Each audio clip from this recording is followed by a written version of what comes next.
Historiquement, c'est vrai que le décisionnel était plutôt réservé pour les grands comptes. Pour une raison très simple, c'est que l'approche choisie par les éditeurs était celle de grosses boîtes à outils avec des projets lourds derrière, donc forcément coûteux, pas du tout adaptés pour une PME. Si on met de côté cette problématique projet, cette problématique logicielle, bien entendu, le besoin métier est complètement universel. Donc effectivement, les PME, tout autant que les grands comptes, ont besoin de piloter leur activité. Simplement, les PME ont besoin d'une approche spécifique qui soit calibrée, qui soit pensée pour elles et pour répondre à leurs besoins.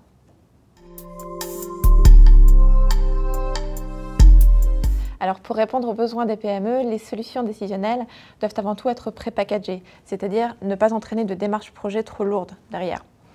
Ensuite, une solution décisionnelle doit être simple d'accès pour l'utilisateur, c'est-à-dire qu'il n'ait pas à monter en compétences pour pouvoir l'utiliser rapidement. Enfin, une solution décisionnelle doit être prête à l'emploi, proposer une interface extrêmement simple, intuitive, à laquelle il est habitué, avec un contenu qui soit directement exploitable et qui lui permette de traiter ses données simplement en quelques clics. C'est aux outils de s'adapter aux collaborateurs et non pas l'inverse. En fait, le collaborateur doit pouvoir utiliser les outils décisionnels de manière tout à fait spontanée et naturelle.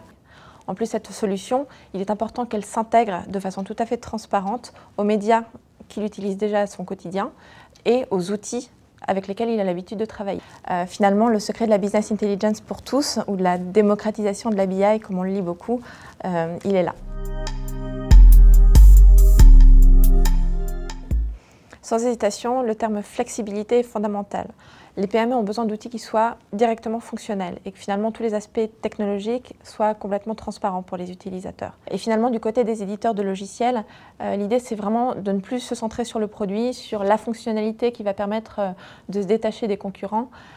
Au contraire, la valeur ajoutée du décisionnel aujourd'hui en PME, c'est sa capacité à accompagner l'utilisateur dans son activité, dans son métier, de se fondre dans ses usages habituels. On peut émettre un parallèle avec les vélos en libre service, où finalement ce qui intéresse l'utilisateur, c'est pas d'avoir un système de réservation extrêmement complexe, coûteux. En fait, finalement, ce que lui, il veut, c'est savoir en permanence où est-ce qu'il va trouver un vélo, s'il va pouvoir aller jusqu'à destination sans problème, s'il va pouvoir déposer son vélo à l'arrivée, le tout pour un tarif packagé. Toute la valeur ajoutée du décisionnel est là, c'est-à-dire proposer une offre extrêmement intuitive et simple pour l'utilisateur sans qu'il se pose les questions derrière de savoir comment ça fonctionne. Finalement, le décisionnel, c'est la même chose, une offre packagée et très simple d'utilisation.